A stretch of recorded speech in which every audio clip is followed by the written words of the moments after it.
Hello, hello, je suis ravie de vous retrouver pour cette guidance Oracle Astro des Vierges et Ascendant Vierge pour le mois de septembre 2025. La saison de la Vierge va commencer le 22 août et se terminera le 22 septembre. C'est un moment où vous redémarrez votre année, où vous allez, c'est comme le premier de l'an, c'est ce que je précise tout le temps. Donc en fait, vous avez votre année qui se termine et vous recommencez une nouvelle. C'est intéressant lorsque c'est la saison du Lion d'avoir fait une introspection, d'avoir vu comment s'est passée votre année, ce que vous avez accompli, ce que vous n'avez pas eu le temps de faire, ce que vous voulez vous débarrasser. C'est important de faire ce bilan-là pour pouvoir repartir sur une base nouvelle. Ça va être un bon moment pour la nouvelle lune de la Vierge de faire des vœux pour cette année, pour ce mois, bien sûr, sur le mois de septembre, mais aussi sur l'année qui arrive, comment vous la voyez, qu'est-ce que vous avez envie de faire, qu'est-ce que vous voulez qu'elle vous apporte. Nous avons Mercure aussi qui est dans le signe de la Vierge du 3 au 18 septembre et Vénus qui rentre dans la Vierge du 19 septembre au 30 septembre. Et elle sera entre 0 et 12 degrés. Donc cet amas de planètes en Vierge amène quand même alors toutes les qualités de la Vierge et les défauts aussi, hein, bien sûr, mais c'est une période importante de purification où on a envie de trier les choses, de jeter, de faire de l'espace. La Vierge, elle aime bien épurer. Alors vous allez me dire, moi, je suis Vierge, c'est un Sagittaire, mais j'ai un côté Sagittaire qui fait que j'accumule tout aussi. Et donc c'est vrai, j'ai des périodes de crise où je jette, je vire, je range. C'est compliqué, mais je le fais. Et donc, c'est un moment où d'ailleurs tout un chacun, quand on rentre dans la saison de la Vierge, où on a besoin de nettoyer, hein, c'est comme le printemps. Eh bien là, le printemps arrive à la saison du poisson, poisson bélier. Et donc, c'est le moment où on a envie de nettoyer, on a passé l'hiver, on a besoin de soleil, d'ouvrir les fenêtres. Eh bien, lorsqu'on a fini l'été, on se prépare à la rentrée pour se préparer pour l'hiver. C'est exactement ça.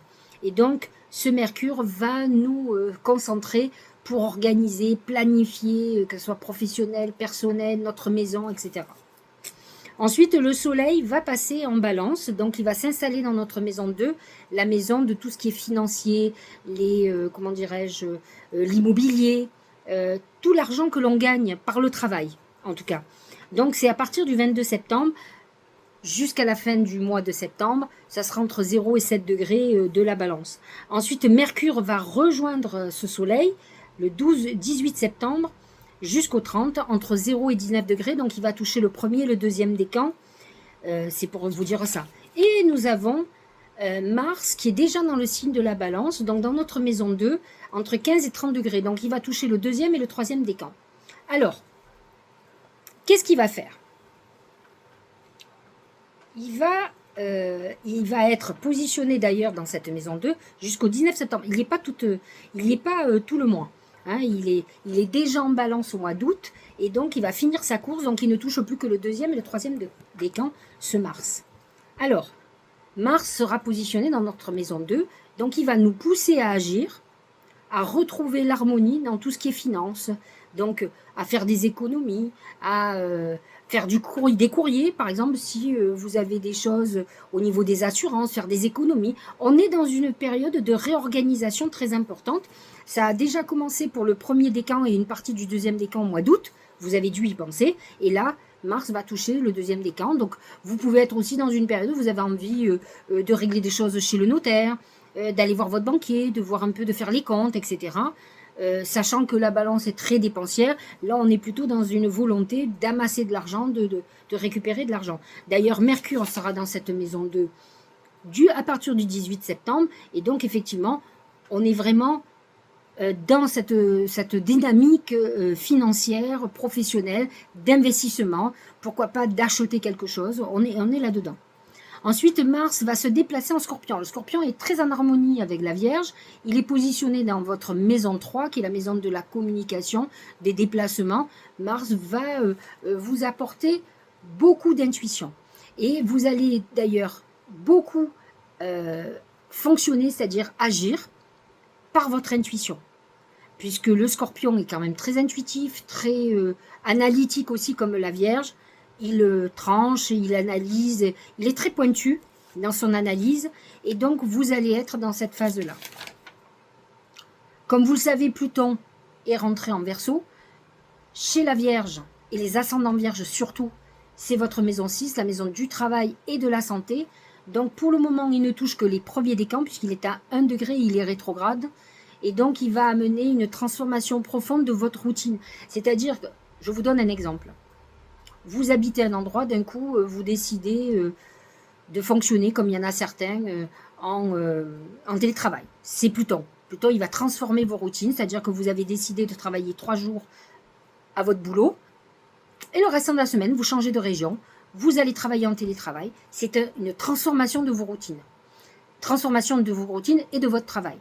Faites très attention quand même à votre santé, puisque Pluton peut amener quand même quelques problèmes au niveau de la santé. Encore une fois, sur tout ce qui concerne les addictions qui décident de votre vie. Alors, Pluton va vous amener à chambouler les choses puisque le Verseau est un signe de liberté. Et donc, on se libère de certaines addictions, on se libère de nos débats. C'est des bons moments pour faire une analyse, une psychanalyse, aller voir un psy, se faire soigner pour pouvoir être beaucoup plus libre. À partir du moment où vous sortez de vos addictions, vous êtes libre. Vous retrouvez la liberté de décider et c'est vous qui avez le pouvoir sur votre vie et Pluton représente le pouvoir. On va partir d'abord en amont au Lion. Mercure sera en Lion du 1er au 3 septembre, donc il ne va pas beaucoup vous toucher, il touchera que le dernier décan, ceux qui sont entre 27 et 29 degrés, donc les derniers vierges, donc Mercure jusqu'au 3 septembre. C'est-à-dire que Mercure est quand même un peu confiné, on a quand même Mercure en soleil, l'épanouissement de soi un peu qui est dans une caverne. À partir du 3, Mercure va passer dans la Vierge et là, il renaît quoi. Il va être beaucoup plus actif, d'autant plus que la Vierge est dirigée par Mercure. Là en Lion, même si le Lion a besoin de rayonner, vous êtes peut-être dans une période où vous attendez votre moment pour justement rayonner pleinement. Mais en tout cas, c'est quelque chose auquel vous pouvez penser. Nous avons Jupiter, vous le savez, qui est en Cancer. Alors, Jupiter est installé entre le 2e et le 3e décan, entre 17 degrés et 22 degrés. Et donc, dans notre maison 11, la maison des amitiés. Alors, c'est les amitiés, le réseau amical. Quand on fait partie de clubs, d'associations caritatives. C'est l'ouverture aux autres. Et l'amour universel. Jupiter en Cancer, quand même, va vous amener un accroissement de votre relationnel, de votre réseau amical. Peut-être aurez-vous envie de faire partie d'associations, de clubs, de choses, de mettre un peu la pierre à l'édifice. N'oublions pas que la maison 11 est la maison du Verseau à la base, et donc c'est l'humanisme, fondamentalement. C'est aussi les grandes technologies, mais Jupiter en Cancer amène aussi, et c'est intéressant d'avoir Jupiter dans la maison 11, dans le sens où la maison 11, dans l'astrologie spirituelle, représente les protections. Et là, Jupiter, on ne peut pas être mieux protégé que Jupiter. Donc on est dans une période où les vierges auront besoin d'être sécurisées au niveau amical, au niveau financier, au niveau de tous leurs projets. Jupiter en Cancer amène beaucoup de créativité et de projets nouveaux où on va travailler avec certaines personnes. Uranus vient de s'installer en Gémeaux, il est à 1 degré, là aussi il touche le premier décan, il est dans votre maison 10, la maison de votre carrière, de vos ambitions, et peut amener des gros bouleversements que vous n'attendiez pas au niveau de votre carrière professionnelle, de vos postes. Il peut y avoir des changements radicaux, même de lieu par exemple. Saturne est en Bélier jusqu'au 1er septembre. Il est à 0 degré. Donc dans notre maison 8, il amène une transformation, peut-être une rigidité un peu plus importante avec l'argent et même avec la sexualité. Neptune est en Bélier aussi dans cette maison, donc il amène un côté très ésotérique sur ce Neptune, beaucoup plus intuitif. Ce qui va être un peu plus ennuyeux, si on peut dire ça, c'est que Saturne va rétrograder en Poisson, dans notre maison 7. Et là, il va toucher les derniers décans, uniquement. Les autres, vous n'êtes pas touchés, il est entre 27 et 29 degrés. Donc il va toucher par exemple les gens comme moi qui sont nés le 21 septembre. Donc 22, 21, 20 septembre, c'est ceux qui sont les plus touchés. Les autres, normalement, ne devraient plus rien ressentir entre le 2 et le 30 septembre. Saturne, je vous l'ai déjà dit, si vous vous engagez avec quelqu'un avec qui vous êtes en couple pendant le passage de Saturne, c'est pour la vie. Par contre, Saturne peut dénouer des associations, un couple qui est mal assorti ou avec qui c'est problématique. Saturne peut être un consolidateur comme un destructeur. Il est quand même, c'est la planète du karma et du temps. Voilà pour l'astrologie. Nous avons une nouvelle lune qui acclame le début de la saison de la Vierge, hein, le 23 août. Elle sera à 0 degré 23. Et nous aurons une deuxième nouvelle lune le 21 septembre, qui, elle, va toucher le dernier décan à 29 degrés 05. Et donc, effectivement, ce mois-ci, c'est exceptionnel, 2 nouvelles lunes pour les Vierges. Donc, ce que vous n'aurez pas pu faire pour la nouvelle lune, vous pourrez le faire sur la nouvelle lune du 21 septembre.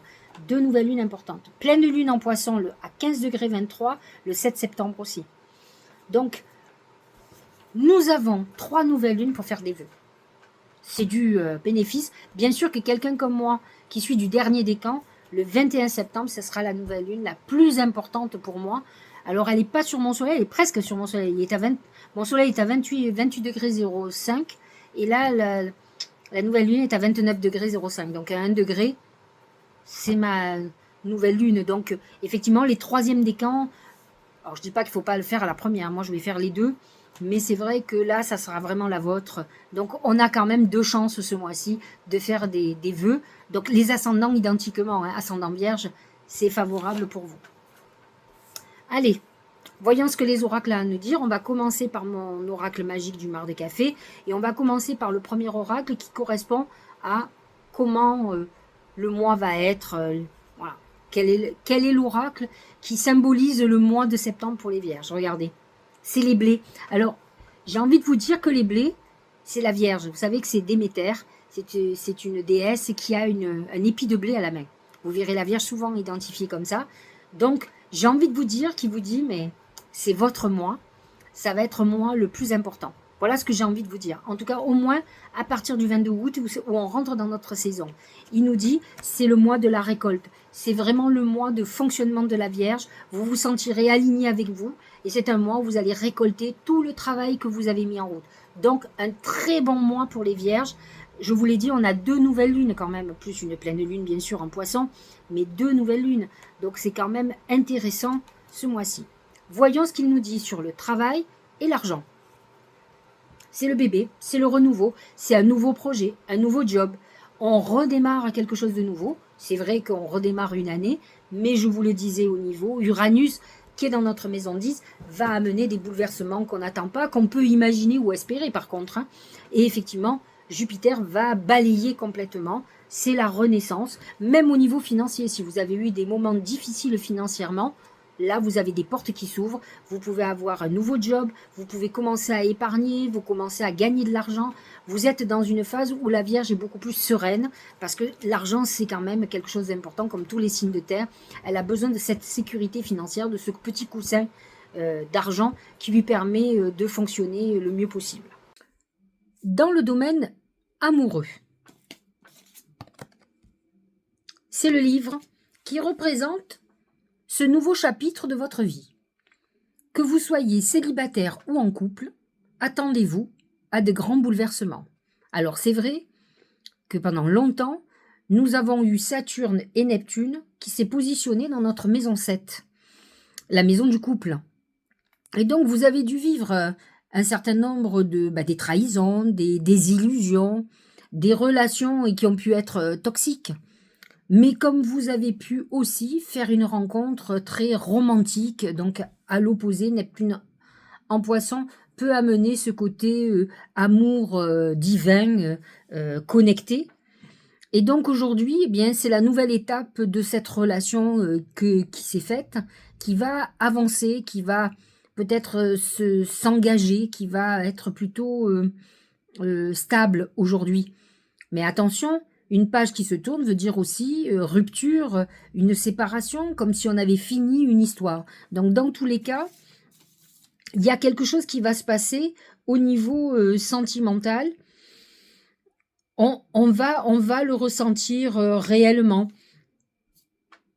La venue de Vénus dans votre signe, à partir du 19 septembre, peut être effectivement peut amener de l'eau à votre moulin, c'est-à-dire à une réflexion sur l'amour. Est-ce que j'ai envie de continuer? Est-ce que j'ai envie d'arrêter? Est-ce que j'ai pas envie de vivre une grande histoire?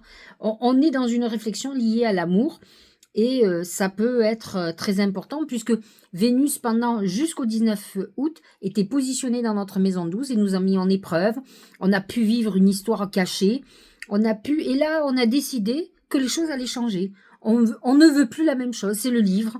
On est dans tout autre, quelque chose de nouveau. Au niveau santé, c'est le palais. Le palais qui représente l'hôpital. Vous pouvez avoir besoin d'aller faire des examens, vous pouvez être hospitalisé, opéré. C'est le moment où on va aussi en convalescence, où on est dans un centre de rééducation. Pour des gens âgés, ça peut être aussi une maison de retraite. Le palais représente aussi le lieu de vie. On peut être aussi dans une période où on n'a pas envie de sortir, on est enfermé dans sa maison. Psychologiquement, il y a une notion quand même d'enfermement. C'est vrai que les planètes en Lion ont considérablement aidé ce côté enfermement que vous pouvez ressentir et qui vont s'estomper dès que les planètes vont rentrer en Vierge. Parce que ça va être cette période de renouveau où de suite on regarde la lumière, on est dans toute autre chose. Alors j'ai demandé à mes guides comment la chance allait se manifester ce mois-ci. Et c'est l'arbre. L'arbre, enfin plutôt le palmier dans l'oracle magique du mar de café. Mais l'arbre qui représente votre arbre de vie, votre destinée. Et en fait, j'ai envie de vous dire qu'on vous demande de faire confiance à tout ce qui est en train de se mettre en place dans votre vie. Vous êtes très guidé. Que je vous l'ai dit, Jupiter est positionné dans votre maison 11. C'est la protection ultime. On ne peut pas avoir mieux. Jupiter, qui est le grand protecteur, positionné dans la maison des protections. Donc pour nous, c'est quand même une chance extrême d'avoir confiance en ce qui est en train de se mettre en place dans votre vie. Regardez-le plus. Alors, je ne dis pas de ne pas agir, mais soyez observateur de tout ce qui est en train de se mettre en route. Voyons ce que dit le Tao pour ce mois-ci, pour les vierges et ascendants vierges. La commissure des lèvres. Ah, c'est tout ce qui a rapport avec la nutrition, avec la santé et le bien-être. Apport aux autres, instauration de l'équilibre, sustentation du corps, de l'esprit, de l'âme. En fait, il faut savoir que le cancer représente la nourriture. La conjonction Jupiter-Vénus en cancer nous amène à nous nourrir. Et donc, le message est de quoi te nourris-tu? Si vous avez une mauvaise hygiène de vie, eh bien, il va falloir modifier ça. D'autant plus que autant la Vierge peut être dans certains excès, autant elle est quand même, c'est la planète, c'est le signe plutôt, excusez-moi, de la maison 6 et la maison de la santé, de la nutrition. Beaucoup de vierges sont portées vers tout ce qui est diététique, donc, et à l'inverse, elles peuvent être à l'opposé dans leurs excès, dans une problématique. Et donc là, on vous demande de prendre soin de vous, de faire très attention à votre corps, à votre esprit. Donc voyez aussi si vous vous nourrissez de peur, d'angoisse, ça va vous poser de gros problèmes. Et voyez comment vous nourrissez aussi votre âme. Est-ce que vous êtes sur votre chemin? À vous de vous battre, d'aller sur votre voie. Donc, un gros travail à faire de réflexion, d'objectivité, de conscientisation aussi, que vous demande de faire le Tao. En tout cas, sur la nourriture en général. De quoi te nourris-tu? Physiquement, le corps, de quoi, qu'est-ce que je mange, qu'est-ce que je bois, les médicaments. Pour mon esprit, est-ce que je nourris des rancœurs, des colères, des peurs, des angoisses, un mal-être? Et enfin, est-ce que je nourris mon âme? Est-ce que je suis sur ma voie? Est-ce que je fais tout ce que j'ai à faire dans ma vie qui fait que je me sens alignée avec moi-même? À vous de réfléchir, de répondre à toutes ces questions et de voir ce que vous devez ajuster, ce que vous devez régler. Premier oracle d'intuition. La loi d'attraction. Vous attirez à vous tout ce que vous arrive dans la vie avec lucidité. Voyez la puissance de cette force. Alors, je vais essayer de vous résumer cette loi.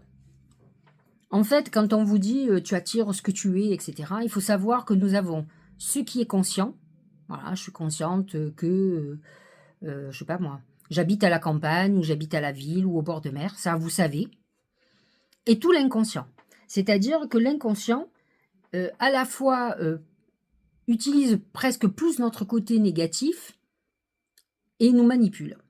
C'est-à-dire que la majorité des événements qui arrivent dans votre vie ont été conditionnés par la fragilité ou par votre enfance. Tout ce que vous avez vécu. Et en fait, on se rend compte qu'on va vers, par exemple, telle relation amoureuse par rapport à ce que l'on a vécu, par rapport à nos parents, par rapport à, par exemple, pour une femme, à l'image paternelle, par exemple.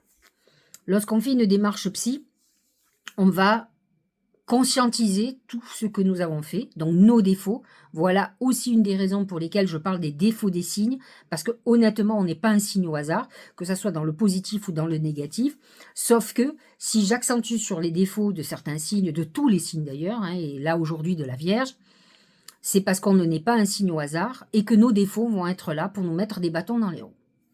La loi d'attraction va attirer des situations, vous mettre en face d'une relation amoureuse, d'une situation professionnelle, pour vous faire comprendre quel est votre problème, quel est votre défaut, d'où ça vient de vous. Ne cherchez pas chez l'autre, cherchez chez vous. Et donc, c'est ça la loi d'attraction. Donc, pour attirer quelque chose de positif, entre autres, mais c'est un peu réducteur, je ne peux pas vous faire tout un cours sur la loi d'attraction. Effectivement, il faut se référer à ce que je viens de dire déjà, c'est de quoi te nourris-tu?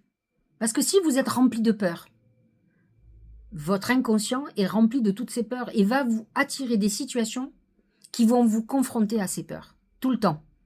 Donc il est très important de se libérer de tout ça. Alors, je vous l'ai dit, nous avons 2 nouvelles lunes dans le mois, hein, le 23 août et le 21 septembre. Alors, profitez de ces lunes pour faire un travail de libération de toutes ces peurs pour pouvoir attirer à vous des bénédictions, des choses positives. Oh, c'est marrant ça. La loi de l'action. Décidément, les 2 oracles d'intuition vous demandent beaucoup de choses. Chacune de vos actions délibérées se matérialise par les moyens parfaits de l'univers. Il est très important, de toute façon, on nous dit toujours, et je le dis souvent, c'est vous qui avez les cartes en main. Alors, je vous l'accorde, les situations ne sont pas toujours simples. C'est-à-dire que quand vous êtes, par exemple, marié depuis 30 ans, que je vous dis, vous êtes malheureuse, il ne vous reste plus qu'à quitter la personne. C'est hyper simple de le dire, c'est pas toujours aussi évident et aussi simple de le faire. Maintenant, ce que je veux vous expliquer par là, c'est que personne ne le fera à votre place. Arrêtez d'attendre que l'autre vous donne l'autorisation de partir, ou la personne a le droit de vous ignorer, de vous faire du mal, de vous tromper, mais vous avez le droit de dire stop et de pouvoir partir. À vous de vous organiser une nouvelle vie. Donc on a toujours les cartes en main pour notre vie, à nous de saisir les opportunités, ou de décider, ou d'agir. Et c'est ce qu'on vous dit. Une fois que vous allez agir, je donne toujours l'exemple des dominos. Si vous voulez que tous les dominos tombent, va falloir pousser au moins le premier. On ne vous demande pas de tout faire. C'est comme quand vous faites vos vœux. Il faut au moins, vous ne pouvez pas demander d'acheter une maison alors que vous êtes à découvert tout le temps. Que même pas vous faites l'effort d'économiser un petit peu. Je ne vous dis pas d'économiser 300, 400, 500 000 euros. Mais au moins de montrer que vous avez l'envie. Et donc que vous fassiez des économies. Vous ne pouvez pas, autrement vous allez attendre, si jamais vous avez des parents qui ont de l'argent, il faudra attendre qu'ils meurent pour avoir un héritage. Si vous voulez gagner au loto, il faut au moins jouer déjà. Mais c'est quand même une petite probabilité que vous gagnez. C'est pas tout le temps. Par contre, vous avez le droit peut-être de prendre un deuxième boulot, de dire, voilà, l'argent que je gagne par ça, c'est pour mettre de côté, ça serait pour peut-être commencer à économiser, à acheter. Rome ne s'est pas construit en un jour. Et donc, il faut après... Mais l'univers va mettre en route, dès qu'il va voir que vous agissez dans ce sens-là, il va mettre en route quelque chose pour que vous arriviez à la réalisation de votre vœu. C'est ça, l'action. Et la loi d'attraction. Orientation. Tu as l'impression d'avoir perdu la boussole de ta vie et de t'être trompé de chemin. Ta vie est un cheminement et toute expérience est un apprentissage, garde le cap. Alors d'abord, on s'égare lorsqu'on n'a pas d'intuition, lorsqu'on a des peurs, lorsqu'on a des colères, lorsqu'on est dans des sentiments très négatifs. On ne peut pas connecter à notre intuition. Par contre, quand vous avez un objectif, tenez-vous-y. Enfin, il faut que ça soit un objectif jouable. Mais il faut se tenir et garder le cap. C'est pas parce que ça ne va pas à la vitesse que vous voulez que ça ne fonctionnera pas ou que ça n'arrivera jamais. Allez, dernier oracle. C'est le message de vos anges gardiens. Végétarien. En changeant votre mode d'alimentation. Bon, on y est encore sur l'alimentation, il y a un vrai message. Moi, en tout cas, je l'entends, puisque j'ai un problème de poids, donc j'entends le message, ça fait 2 fois. Vous gagnerez en énergie et en clarté, serez en meilleure santé et développerez de plus fortes capacités de manifestation. En fait, c'est vrai, c'est bon quelque chose que je ne fais pas, parce que si je faisais ce qu'il faut, j'aurais pas d'excès de poids. Mais n'empêche que quand vous voulez travailler tout ce qui est vos vœux à la lune, etc., normalement, on devrait même faire une journée de jeûne ou boire juste un bouillon, être dans quelque chose où, voilà, c'est un rituel très particulier où on doit effectivement avoir une hygiène de vie très importante. C'est une manière de respect par rapport à nos guides, par rapport à nous aussi, et par rapport à ce que vous demandez, par exemple. Il y a une notion de, par exemple, quand vous faites vos vœux, il faut que vous soyez lavé, que vous soyez propre, avec des vêtements propres. C'est pour les vœux, mais c'est aussi sur tous les rituels magiques que vous pouvez vouloir faire. Voilà, donc le message a été clair pour les vierges ascendant vierge. On vous demande de faire très attention à ce que vous mangez, à ce que vous ingurgitez, à votre alimentation. Alors, tenez-en compte, s'il y a un avertissement, c'est qu'il y a une très très bonne raison. J'espère que cette guidance vous aura éclairé. Je vous souhaite un très bon mois de septembre, un très joyeux anniversaire à vous aussi. Et puis, on se dit à la fin du mois. Je vous embrasse. N'hésitez pas à liker, à mettre un petit message. Vous savez que je suis une vierge comme vous. Et donc, voyez, comme les choses sont en train de bouger. De toute façon, Jupiter va nous accompagner toute l'année. À très bientôt.